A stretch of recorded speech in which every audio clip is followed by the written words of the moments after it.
జై శ్రీరామ్. శ్రీమాత్రే నమః. శ్రీ గురుభ్యో నమః. 2025 సంవత్సరం అక్టోబర్ 24వ తారీఖు నుంచి 2025 సంవత్సరం నవంబర్ 2వ తారీఖు వరకు ఈ మధ్య కాలంలో ఏదైతే ఉందో అంటే 24వ తారీఖు నుంచి 2వ తారీఖు వరకు ఖగోళంలో ఒక విశిష్టాంశం చోటు చేసుకోబోతుంది. గ్రహస్థితుల రీత్యా ఇదేంటంటే గ్రహమాలికా యోగం. ఈ గ్రహమాలికా యోగం కర్కాటక రాశి మొదలుకొని వృశ్చిక రాశి వరకు ఉంటుంది. మధ్య మధ్యలో ఇలా గ్రహమాలికా యోగాలు గోచార రీత్యా ఏర్పడుతూ ఉంటాయి. ఎప్పుడు ఏర్పడే ఎప్పుడు వచ్చే గ్రహమాలికా యోగం ఒక ఎత్తు అయితే, ఇప్పుడు మనకి ఈ సంవత్సరంలో 2025 సంవత్సరంలో ఖగోళంలో ఏర్పడుతున్న ఈ గోచారంలో ఏర్పడుతున్న ఈ గ్రహమాలికా యోగము చాలా విశిష్టాంశాలతో కూడి ఉన్నది. దానికి కారణం ఏంటంటే, మొదట అసలు ఈ గ్రహమాలిక యోగం ఏర్పడటానికి కారకమైన గ్రహాల గురించి మనం తెలుసుకుందాము. కర్కాటక రాశిలో గురు భగవానుడు, సింహరాశిలో కేతుదేవుని సంచారము, కన్యా రాశిలో శుక్రాచార్యుల వారి సంచారము, తులారాశిలో సూర్యనారాయణమూర్తి, అలాగే బుధ భగవానుడు, మంగళ సంచారము. బుధ భగవానుడు 25వ తారీఖు వృశ్చిక రాశిలోకి వెళ్ళిపోతాడు. అలాగే వృశ్చిక రాశిలో చంద్రదేవుని సంచారము. చంద్రుడు మళ్ళీ వృశ్చిక రాశిలోంచి వెళ్ళిపోయినా గ్రహమాలిక యోగం 2వ తారీఖు వరకు కూడా ఉంటుంది. 24 మొదలుకొని మనకి నవంబర్ 2వ తారీఖు 2025 సంవత్సరంలో ఈ విశిష్టాంశం చోటు చేసుకుంటుంది. ఈ విశిష్టాంశం ప్రారంభ రాశి మనం చూసుకుంటే కర్కాటక రాశి నుంచి ప్రారంభమవుతుంది. కర్కాటక రాశిలో గురు భగవానుడు అతిచారంలో సంచారం చేస్తూ ఈ గ్రహమాలిక యోగం ఏర్పడటము నిజంగా మనకు ఒక రిలాక్స్ పాయింట్ అని చెప్పాలి. యూనిక్గా అప్లికేబుల్ అయ్యే పాయింట్స్ మనం చూద్దాం.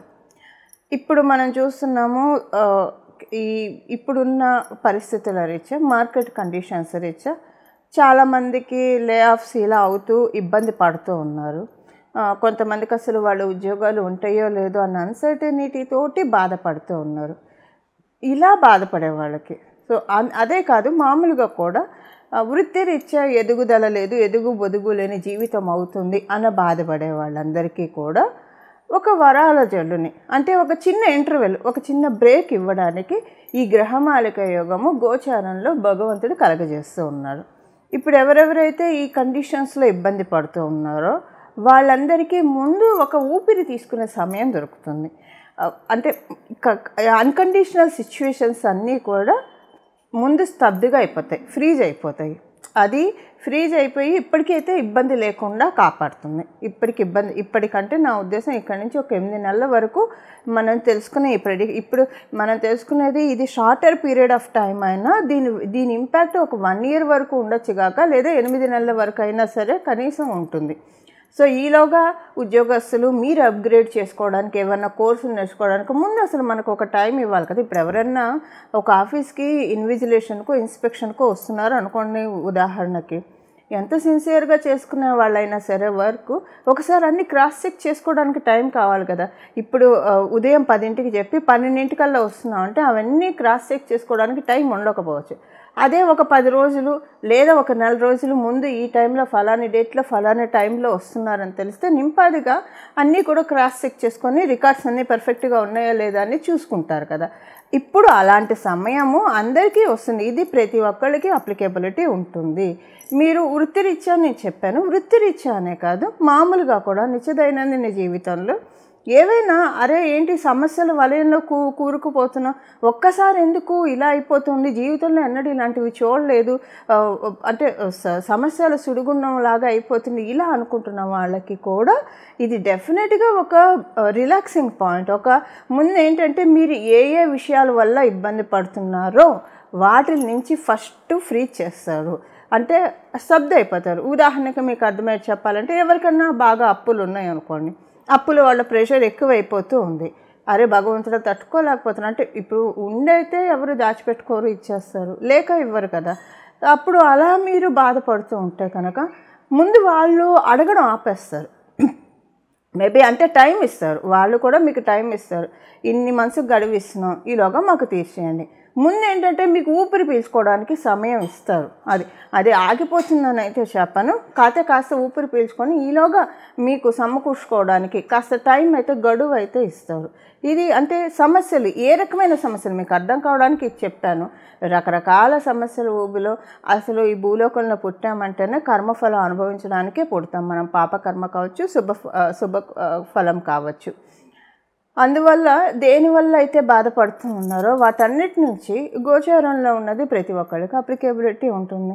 సో అందువల్ల ఏంటంటే చక్కగా అందరికీ కూడా ఇప్పుడంటే ఇది మీకు అర్థమయ్యేది చెప్పాలంటే, ఒక వరల్డ్ కప్ మ్యాచే జరుగుతుంది అనుకోండి ఎగ్జాంపుల్కి. ఫైనల్స్కి భారత్ పాక్ వచ్చారనుకోండి, పాకిస్తాన్ వీళ్ళిద్దరు వచ్చారనుకోండి.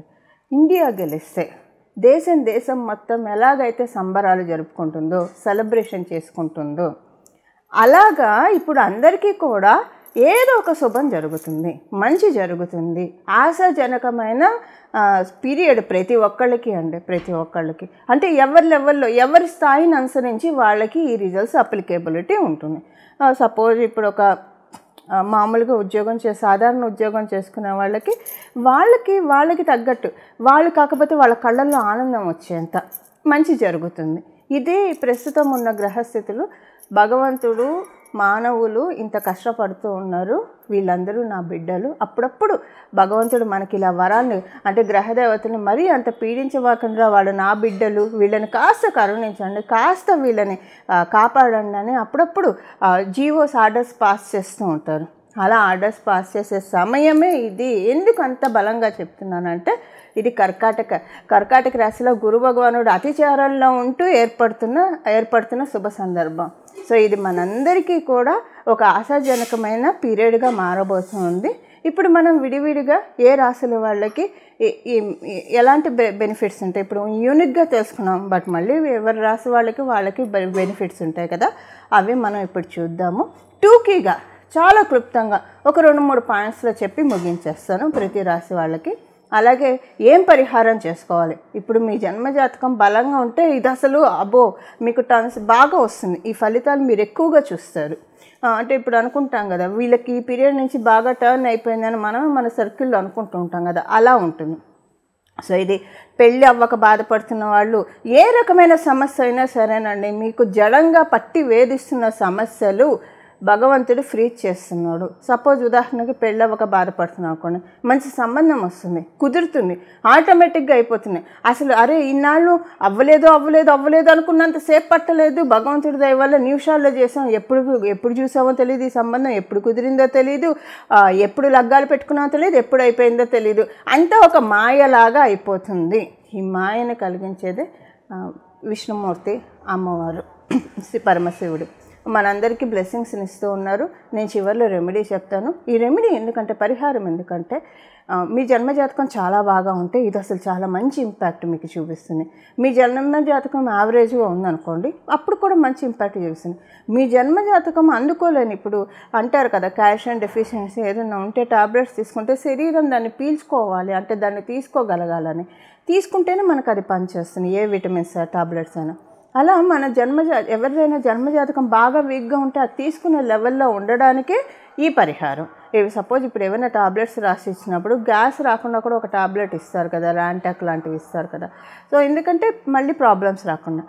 ఇప్పుడు పరిహారం ఎందుకంటే మీరు అబ్జర్వ్ చేసుకోవడానికి, ఒకవేళ జన్మజాతకం బాగోలేని వాళ్ళు అబ్జర్వ్ చేసుకోవడానికి, బాగున్న వాళ్ళకి ఇంకా ఎక్కువగా వరాన్ని అందుకోవడానికి, వీటన్నిటికీ. సో ఎక్కువ వస్తే ఏమన్నా చేదండి, మంచి ఫలితాలు ఎక్కువ వస్తే ఏమన్నా చేదా. అలాగా ఇప్పుడు మనము ప్రతి ఒక్క రాశి వాళ్ళకి 2-3 పాయింట్స్లో ఏ ఫలితాలు వస్తాయో చెప్తాను. అలాగే చివరిలో పరిహారం చెప్తాను.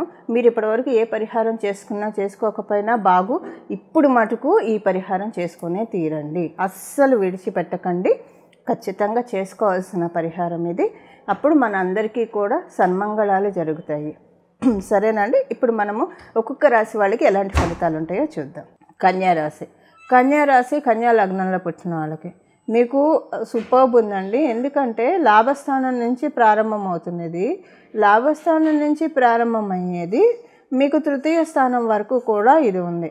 లాభస్థానం నుంచి ప్రారంభమయ్యేది తృతీయ స్థానం వరకు ఉండడం వల్ల మీకు ఏంటంటే ఫైనాన్షియల్ బెనిఫిట్స్ అండి, మేజర్గా ఫైనాన్షియల్ బెనిఫిట్స్నే సూచిస్తుంది. నేను చెప్పినట్టు మీరు వర్కింగ్ అయితే ఫైనాన్షియల్ బెనిఫిట్స్ మీకు ఉంటాయి. ఉదాహరణకు మీరు గృహలక్ష్ములు అయితే, ఇంటిని చక్కగా చూసుకుంటున్న వాళ్ళైతే, అప్పుడు మీ హస్బెండ్కో లేదా మీ పిల్లలకో ఎవరైతే వర్కింగ్ ఉందో వాళ్ళకి వస్తుంది. మీరు విద్యార్థులు అయితే మీ తల్లిదండ్రులకు వస్తుంది. మేజర్గా ఫైనాన్షియల్ బ్లెస్సింగ్స్ అంటే మీ ఎల్డర్ సిబ్లింగ్స్కి కూడా చాలా మంచి శుభ సమయం ఇది. ఎందుకంటే 11th హౌస్ నుంచి ఇది ప్రారంభం అవడం వల్ల మీ ఎల్డర్ సిబ్లింగ్స్ వాళ్ళ ఇంట్లో ఏదన్నా మంచి జరుగుతూ ఉంది, వాళ్ళు అదృష్టవంతులు, వాళ్ళకి ఏదో అదృష్టం పట్టింది అన్న న్యూస్ కూడా మీరు వింటారు. ఎందుకంటే ఇది 11th హౌస్ నుంచి ప్రారంభమై 3rd హౌస్లో ఉండడం వల్ల ఇక్కడ 2 ఉంటాయి. మీకు సోదరులు ఎవరైనా ఉండొచ్చు కాక, కనిష్ఠులు కావచ్చు, జ్యేష్ఠులు కావచ్చు, అంటే యంగర్ సిబ్లింగ్స్ కావచ్చు, ఎల్డర్ సిబ్లింగ్స్ కావచ్చు, ఎవరున్నా సరే వాళ్ళకి చాలా మంచి శుభ సమయం. అలాగే మీరందరూ కూడా చక్కగా టైం స్పెండ్ చేసే విధంగా ఉంటుంది. ఈ గ్రహమాలిక యోగం అది సూచిస్తూ ఉంది కూడా. మీరందరూ కూడా చక్కగా టైం స్పెండ్ చేసే విధంగా ఈ గ్రహమాలిక యోగం దీవిస్తుంది. ఇది కమింగ్ 1 ఇయర్లో ఎప్పుడైనా మీరు చూస్తారు ఈ విషయాలు. అలాగే ఫైనాన్షియల్గా మీకు ఏమైనా మీకు అంటే ఇది పెరిగితే బాగుండు, ఇంకా ఎంత ప్రయత్నం చేస్తున్నా అనుకున్న స్థాయిలో మీరు రీచ్ అవ్వలేకపోతున్నారు అన్న కోవలకు చెందిన వాళ్ళు మీరైతే కనుక, అలా మీరు రీచ్ అయ్యే విధంగా గోచారంలో ఉన్న గ్రహదేవతలు ఇప్పుడు మిమ్మల్ని చక్కగా సపోర్ట్ చేస్తూ ఉన్నాయి. శుక్రాచార్యుల వారు మీ రాశిలో ఉన్నాడు, కాకపోతే ఆయన నీచపడ్డా కూడా ఇది గ్రహమాలిక యోగంలో పార్ట్ అవ్వడం వల్ల, అది కూడా గ్రహమాలిక యోగం ప్రారంభమయ్యేది గురు భగవానుడితోటి కావడం వల్ల మీకు శుభాంశాలు చాలా చక్కగా చూస్తారు. చాలా మంచి ఫార్చునేట్ థింగ్స్ మీరు చూస్తారు. ముందు ఏంటంటే చక్కటి ప్రశాంతత మీ మనసుకు కలుగుతుంది. ప్రశాంతంగా ఎప్పుడు ఉంటాం చెప్పండి? చుట్టూ ఉన్న పరిస్థితులు అన్నీ అనుకూలంగా ఉంటేనే ఏ మనిషి అయినా ప్రశాంతంగా ఉండగలుగుతాడు. ఇప్పుడు ఇలాంటి ప్రశాంతతను మీకు కలగజేస్తూ ఉన్నాయి గోచారంలో ఉన్న గ్రహదేవతలు. ఇవి కన్యారాశి, కన్యా లగ్నంలో పుట్టిన వాళ్ళ ఫలితాలు. పరిహారం ఇప్పుడు చూశారు కదా, మీ రాశి వాళ్ళకి ఏ ఫలితాన్ని ఇది ఇవ్వబోతూ ఉందో. ఇప్పుడు పరిహారం చూద్దాం. పరిహారం ఏంటంటే, మీకు ఇప్పుడు మనం తెలుసుకునే ఈ సమయం 24 నవంబర్ నుంచి 24 అక్టోబర్ 2025 నుంచి 2వ తారీఖు నవంబర్ 2025 సంవత్సరం వరకు దీని ఫలితాలు రాబోయే సంవత్సరంలో మనం చూస్తాము, అందరం కూడా చూస్తాము. దానికి బీజం ఇక్కడి నుంచి పడుతుంది. మీరు ఈ సమయంలో మీ ఇష్టదైవాన్ని ప్రతిరోజు కనీసం ఒక అరగంట అన్నా ధ్యానించాలి. అది మ్యాండేటరీ. మీరు ఏ సమయం అన్నా తీసుకోండి, ఒక నామజపం చేయండి. ఉదాహరణకి మీకు రామచంద్రమూర్తి అంటే ఇష్టం అనుకోండి, జై శ్రీరామ్ అని మనసులో ధ్యానించుకోండి. లేదా రామభద్రాయ నమః అనుకోండి, రామచంద్రాయ నమః అనుకోండి. మీకు గణపతి ఇష్టం అనుకోండి, గణేశాయ నమః గణేశాయ నమః గణేశాయ నమః అని జపించుకోండి. మీకు అమ్మవారు ఇష్టం అనుకోండి, శ్రీ లలితాంబాయ నమః లలితాంబాయ నమః లలితాంబాయ నమః అని స్మరించుకోండి. ఇలా మీకు ఏ దైవం అయితే ఇష్టమో ఆ దైవం యొక్క నామస్మరణ రోజుకు ఒక అరగంట ఖచ్చితంగా నామస్మరణ కట్టి మీరు ఏ స్థితిలో ఉన్నా చేసుకోవచ్చు. కాకపోతే స్నానం చేశాక శుచిగా చేసుకుంటే ఇంకా మంచిది. లేదు మీకు కుదరలేదు, ఆఫీస్ హడావుడి పరిగెత్తుతున్నారు, భగవంతుడు భావాన్ని మాత్రమే చూస్తాడు, వీళ్ళు నాకు పూజ చేయాలనుకుంటున్నారు కానీ సమయాభావం వల్ల వీళ్ళు చేయలేకపోతున్నారు, అప్పుడు కూడా మీరు మనసులో జపించుకోవచ్చు. ఇప్పుడు మీరు ఒక ఆఫీస్కి వెళ్ళేప్పుడు ఒక బైక్ మీదో, లేదా మీ వ్యాపార స్థలానికి వెళ్ళేప్పుడు కారులోనో బైక్ మీదో లేదా ఎంఎంటీ ఏదో ఒకటి పట్టుకొని వెళ్తారు కదా, అప్పుడు మీరు వెళ్ళేప్పుడు ఫోన్లో అవి చూడకుండా మనసులో భగవంతుని ధ్యానించుకోండి. ఏదో ఒక నామాన్ని జపించుకోండి. అసలు ఏ నామం జపించుకోవాలో మాకు తెలియట్లేదు, మీరే మాకు సూచించండి అని మీరు కనుక నన్ను అడిగితే, ఇది గురు భగవానుడి ద్వారా ఏర్పడుతుంది కాబట్టి ఇప్పుడు నేను ఒక నామం చెప్తాను. ఇది ప్రతిరోజు ఒక అరగంట జపించుకోండి. మీరు కుదిరితే స్నానం చేసిన వెంటనే దీపారాధన చేసుకొని అక్కడే పూజ గదిలో కూర్చుని ఒక అరగంట చేసుకోగలిగితే మంచిది.